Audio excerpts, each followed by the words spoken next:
why I've chosen to speak to Stephen, just to clarify everything, guys. It's an extremely difficult topic to talk about. I'm playing a very safe game because I really don't want to upset the veterinary industry. I don't want to upset the VMD. The point of today's Facebook Live is to try and just get some facts out there to clarify what we definitely know and what we might hope to know in the short-term future, and what we really know is quite exaggerated and being spread around. So we're going to try and stick to facts, because CAM prides itself on being as evidence-based as possible. There is no exchange of finances. There is no benefit to CAM other than Stephen giving up his time to let us know what he knows. He does work for a company that is selling CBD-based products, but the thing that made me want to speak to him is it's currently the only company that's investing heavily in research to substantiate the claims that you are making.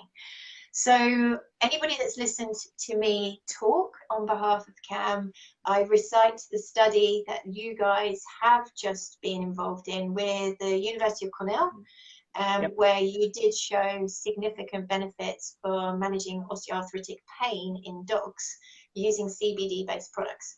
So that is why I've chosen to speak to him over other companies, because I want to make sure that we stick to this evidence-based approach. Right, now we've got all that cleared up, let's crack on.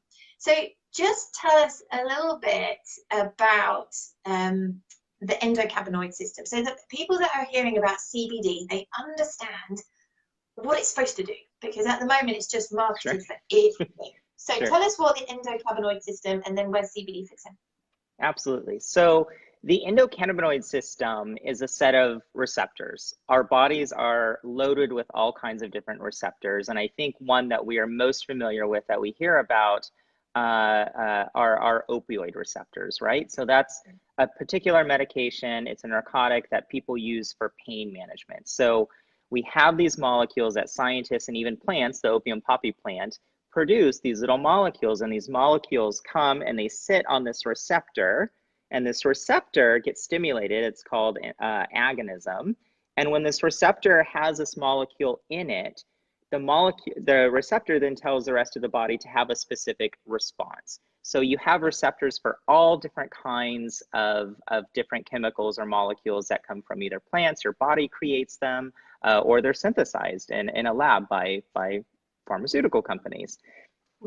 So the endocannabinoid system is actually one of our largest receptor systems, and it was only discovered 30, 40 years ago, which is really, really a short period of time in medical and scientific history, because this is such a robust system, and it's not something that veterinarians or veterinary nurses were taught about in vet school. It wasn't something that human medical doctors were taught about.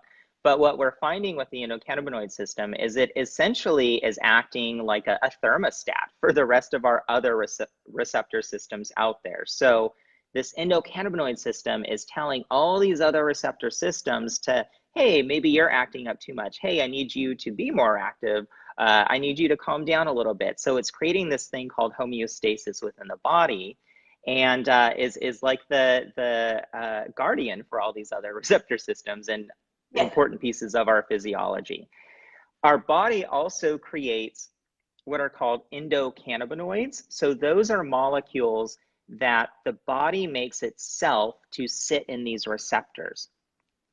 And the reason people want to use CBD products or cannabinoid-like products is because if the body is really, really sick, or if it is traumatized and your body is not able to make these things called these endocannabinoids, the naturally occurring ones within our own body, people want to supplement them with these plant-based ones. Does that make sense? I think that's a pretty easy way to explain it. And so they want to, oh my gosh, my headphones keep falling out.